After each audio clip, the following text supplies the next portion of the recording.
Welcome back to the Toffee Blues and to another installment of the Toffee Blues podcast. My name's Harry. I'm standing in for Alex this week as your host, and joining me to talk about all things Everton this week, it's Callum. Welcome to the pod, Callum. How you doing? Thank you for having me on.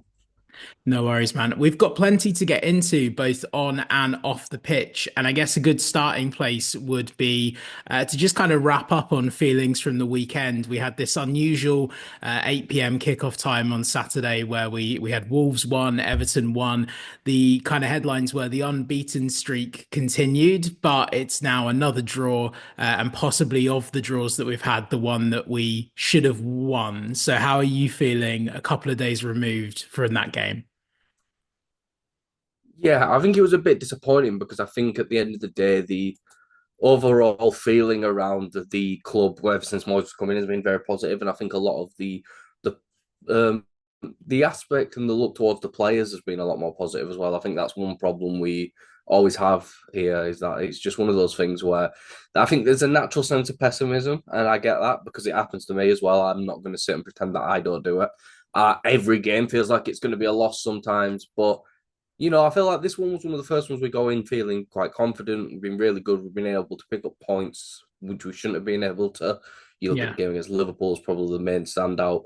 But yeah, I think it was overall quite disappointing. I did expect Wolves to take it to us. I think Wolves probably thought they could have got 3 points with us, but I did think without Mateus Cunha because of the suspension, I thought we may have been able to go in and sneak something. But I think we spent a lot of the game in attacking areas looking a bit too much like old Everton under Sean Dyche. And I Yeah. think that's bound to happen. I just don't think it was feasible to keep scoring goals at the rate we were. I know Beto had his struggles in the bomb game, I think, where he missed a few sitters, but I just think Yeah. this was bound to happen again eventually. And I think, like you said, the most important point is the losing streak, the winning streak, winning the unbeaten streak continues, and I think that's all that matters because all that really matters right now is we're picking up points. I think we're bound to finish between like 11th and 15th anyway. So at this point, it's just the more points you can collect, the better, really. Yeah, absolutely. Absolutely. I mean, David Moyes has said in press conferences, hasn't he, that he's old school and he still sees 40 as the safety for the Premier League. Now we're on 33 points after 28 games.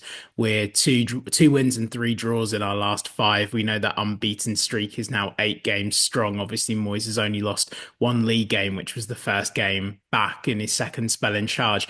If you look at us on 33 points in 15th, we're level on points with West Ham, who are below us on goal difference.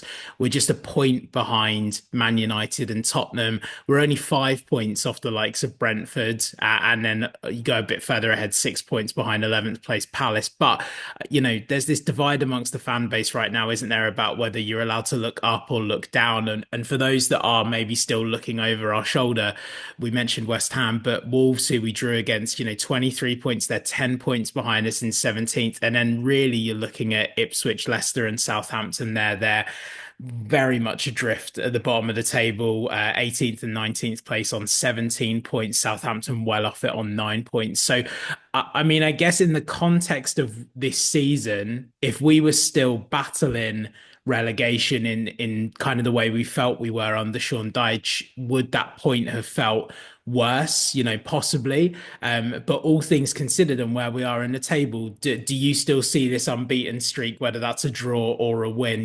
Do we still see these draws as positives because we're not looking likely that we're going to get sucked back into this, really? Yeah, I think what a lot of fans have to realize, and I feel like I have an issue sometimes when I come videos, is I feel like I call the fan base out a lot, and I'm surprised I don't get more grief for it. But I feel like I call the fan base out a lot, maybe sometimes a bit unjustified. But I feel like it's just at the end of the day, we are look at that starting 11, one of the worst starting 11s in the Premier League, and that's nothing down to the players. The players have performed really well, but if we're going off ability and where they'd be expected to be overall over the whole season, not just David Moyes' tenure, then they're one of the worst starting 11s in the Premier League.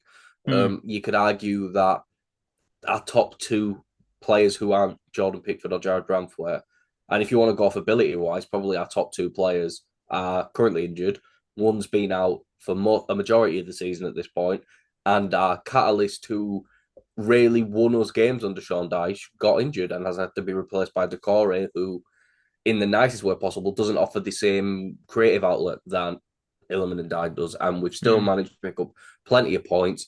We're looking forward to West Ham. We even if we get a point against West Ham, going into a horrendous. If someone said to us going into a horrendous April month, which is very similar to the December month, so I do feel like it is very important to use context and compare how the run was going into December under Sean Dyche to this April under Moyes.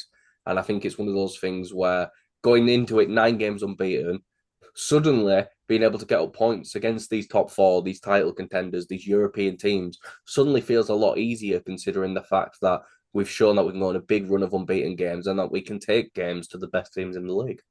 Yeah, absolutely. Yeah. And you mentioned that run in, and I'm sure it's something we're going to discuss on future episodes of the pod because, we've got this one game in March now, which we're going to preview in a second, which is the West Ham game. One of the final games at Goodison, of course, against another side previously managed by David Moyes. That's happening this Saturday.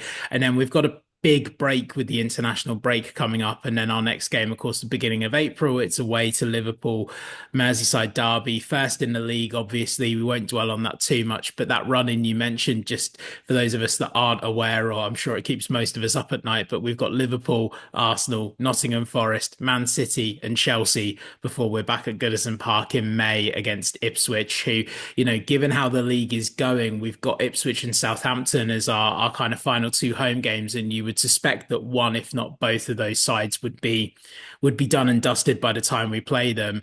And you mentioned that buffer. I think that is a really important point. We are so far clear now that even if we went on a run of negative results, we would probably still be okay, given the fact that the sides below us are just not picking up points either. Yeah, I'm completely confident when I say this, we could lose every game and still survive. Every game from now until the end of the season, we still stay up. We're 17 points clear, I think, around that. Do you really expect Ipswich, Leicester, Southampton to pick up 17 points? It's one of No. those things where if someone said to me at Christmas time, by the way, you're going to finish, if I can go off an estimate, 22, 23 points away from relegation, I'd be like, yeah, 100% take that in a heartbeat. I think it's a Yeah. thing that, as well, we've got to look at going into this next run, and I think the West Ham game is going to be important because it's one of those where 3 points at Goodison, a draw at Goodison against West Ham is going to feel a lot different than a draw away from Wolves. I understand West Ham are a better side than Wolves, but the Goodison factor does mean a lot, and you want to win as many games at Goodison as you can in these last few that we do have.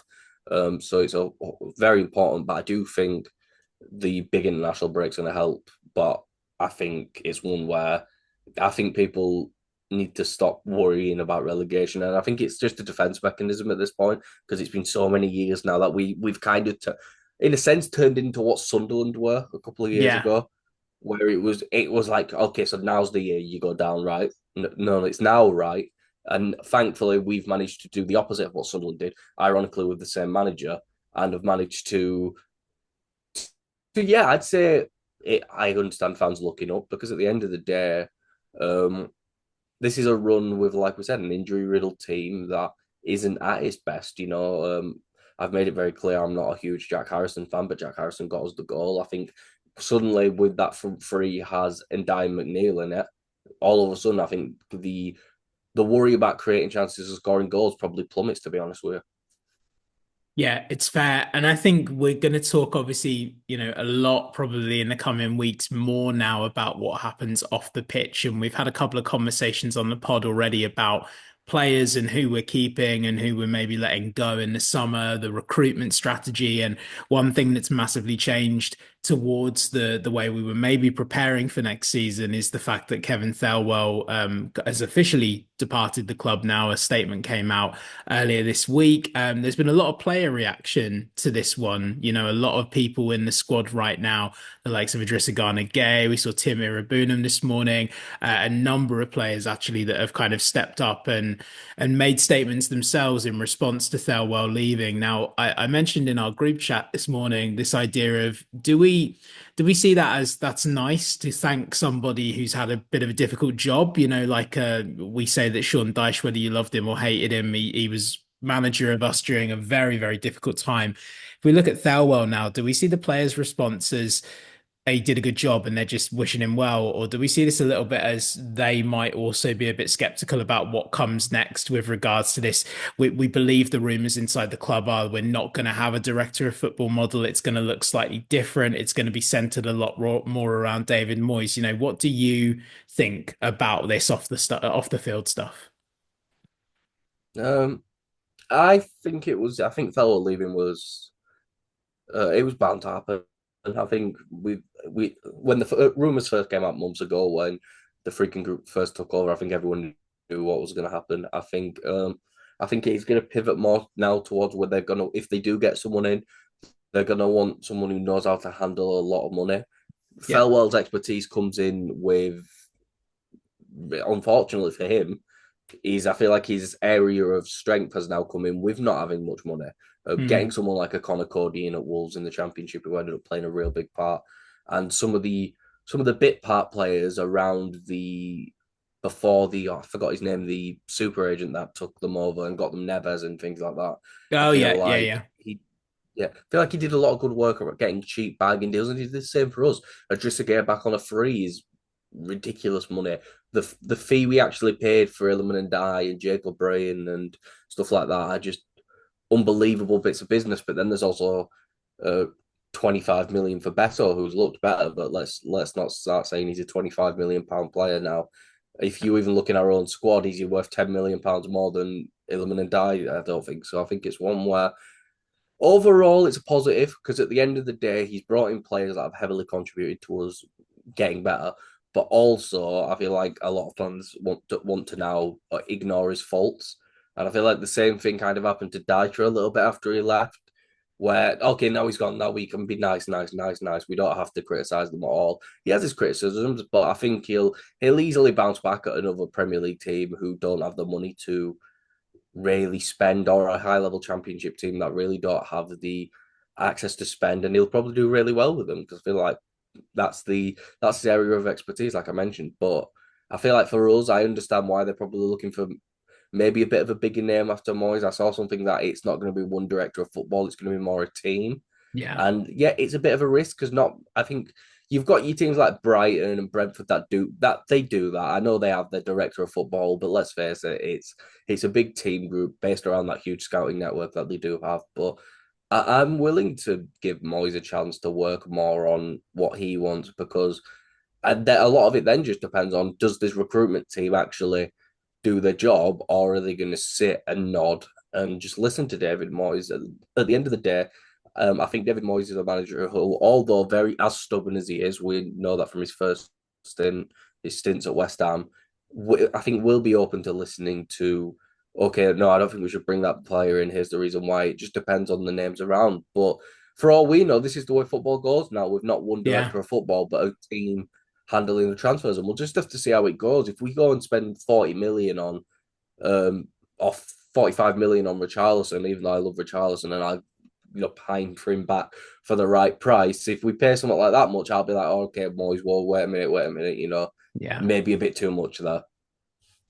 Yeah, absolutely. I think I talked about it on last week's pod as well with Thelwell and Moyes for that matter. I think Moyes' run since coming back into the club has very much been, or has very much earned him the right to say, this is how I want it, to set Everton up to succeed. And I think this is more of I do think it's more of that. I think it's David Moyes looking and working with the Friedkin group at how you can set Everton up to succeed for Everton, not so much for David Moyes, because I don't really think David Moyes has a tremendous amount to gain out of this second spell. I think it really is his love of the club and his love of football that has kind of dragged him back into it. So it will be interesting to see what happens. I know the name escapes me, but one of Moyes' former colleagues at West Ham, who was involved in the recruitment, was involved, sorry, with Man City when they first got money. And to your point, I think it is going to be important.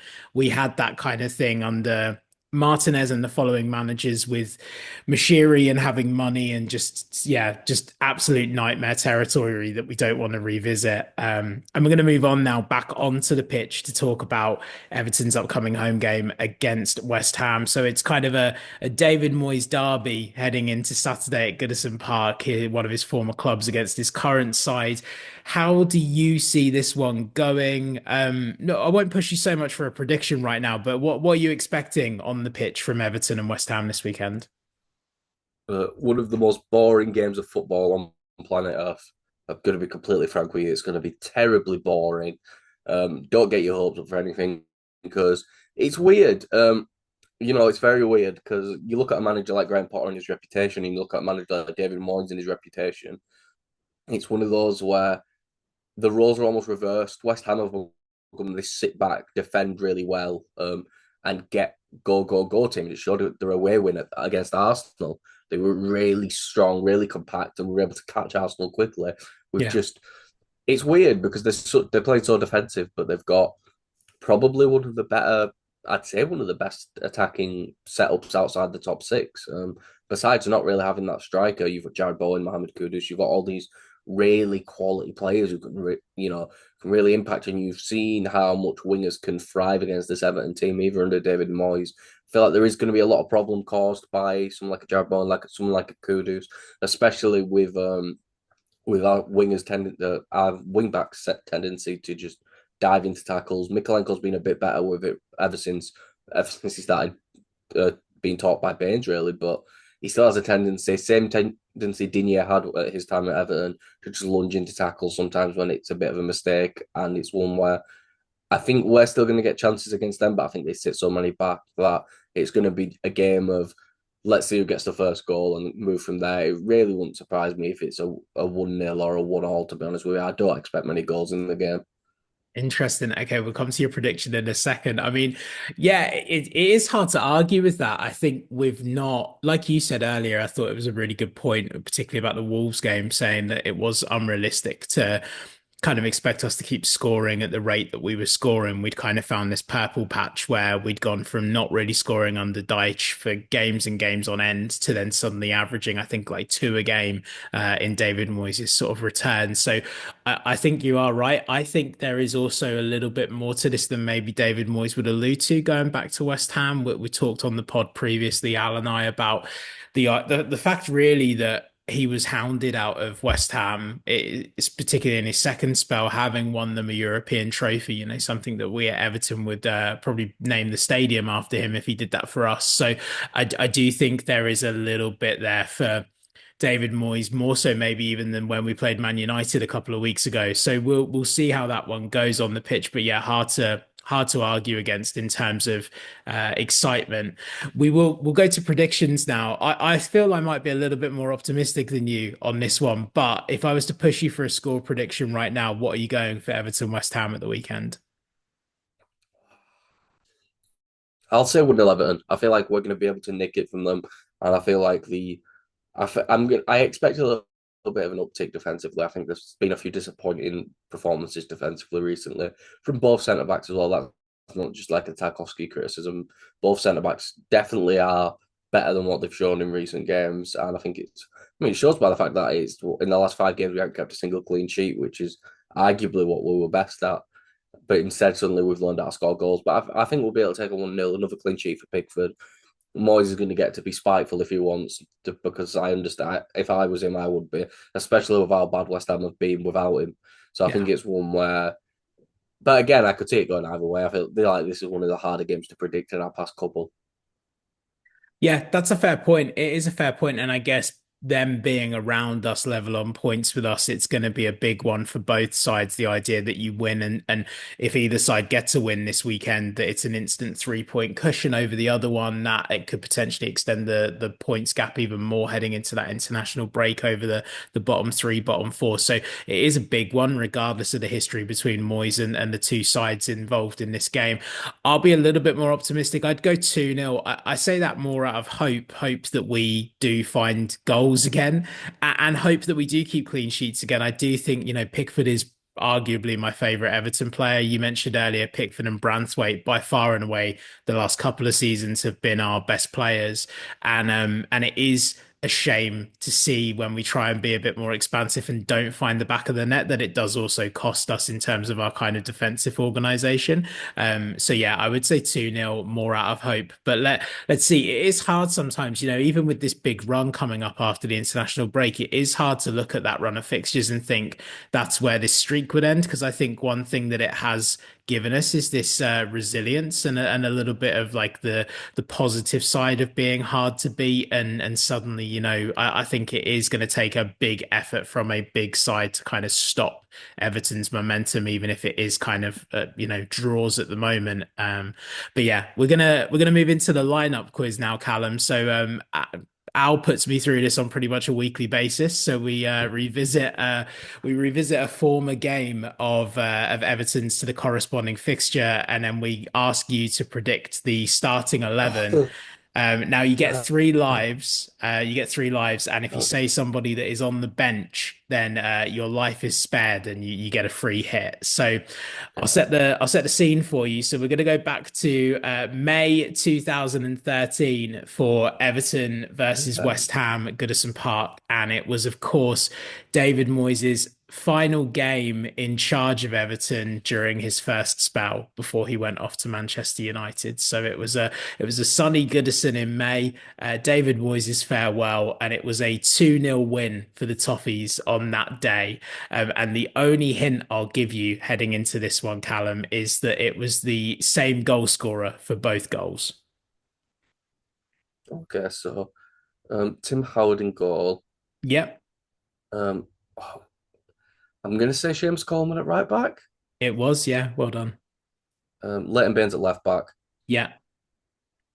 Right, centre backs at this time. I feel like this is just before John Stones. So who? Sylvan Distin. Yeah, it was. Distan, yeah, well done. Um, okay, I don't know this. The other centre back, it's not coming to mind. Oh no, Jagielka. Yeah, well done. Yeah, you got the I back was four and the keeper straight away, no hesitation. uh, Marouane Fellaini, Yes, yeah, Fellaini was playing. uh, Kevin Morales. Yeah, he was the goal scorer for both goals. Right, was this during the first loan? 2013. Yeah, that feels right. Delafeu. So we'll go to the bench here. No, Delafeu was not in the squad, so Ah, that's one life down. You got two lives remaining, and you've been absolutely tearing through this, to be fair. um, trying to think of our striker. Was it 2013? So it's just before Lukaku because Lukaku came in under Martinez. Um, it's not. Is it Yelovich? It isn't, but he was on the bench, so you don't lose a Okay. life there. So it's safe for now. I'm gonna be fair to you because I'll tell you something now. You could give me about six guesses just at who our striker was in this game, and I probably wouldn't get it. So maybe revisit other areas of the squad first because it's a Okay. tricky one up top for sure. I'm trying to remember what we did. I think we played a similar formation under Moyes that we do now. 4-2-3-1, 4-3-3, something. One of those. So midfield has been Fellaini. Arteta was gone at this point. Tim Cahill? No, so Cahill, I think this was during sort of one of his injuries, maybe just before he went off to the MLS, but he's not in Yeah. the squad, so that is a life gone. So you got one life left, you got four players left to get. I can tell you, according to the stat lineup that I'm looking at in front of me, it was a 4-5-1. Fellaini was sitting behind the striker, and you've already identified Oh, Morales was on one of the wings. oh, I don't know. Had we signed him at this point? Gareth Barry? No, no. So Barry, I think was the season after. So I'm That gonna was it. I'm gonna kind of help you fill in the gaps here because it was a really strong start. It's a bit of a mishmash actually. The two that were sort of typical Moyes players were Osman played in centre mids Osman. and Yeah, and Stephen Pienaar would have been the other one that was sort Oh of my, the oh, that's David bad. Moyes one. I didn't know if this was during Pienaar's Tottenham year or something. I think this might have Those just been last, sort of his line loan to come back, maybe. I think this was sort of that sort of yeah, January loan signing where we picked him up again. I didn't, yeah, and I didn't know if Delafay was the first loan before he came back again in like 2015. I didn't know if that was Mm. Moyes or if that was Martinez. Yeah, I mean, the other midfielder and the striker up top are a little bit more obscure. So it was Darren Gibson who was the other midfielder Oh, during he that did play game. for us there, he did, didn't And then fantastically, he was very much a super sub of the David Moyes era, but Victor Anichebe had a very rare he? start up front in that game. The worst part is that was one of the first names to pop into my head, but I was like, there was no way Anichebe was still about in 2013. There was no way he hadn't gone at that point. Because I The remember, did he go to West Brom or something? And I thought that might Yeah, have been it. yeah, Because he did. no, he did, yeah. Because I swear, Anichebe went to West Brom, and then Lukaku came to us on loan. Yeah, and then Anichebe ended up back with Moyes at Sunderland as well, where he quite kind of got the band back together with a lot of players. But yeah, the bench is Jack also an O'Dwyer. interesting one. We talked about Jelavic, but also on the bench you'd have had Jan Mucker, and I'm pushing Al to do a podcast on Everton number twos over the years because there's a lot of names that you could get into on that one.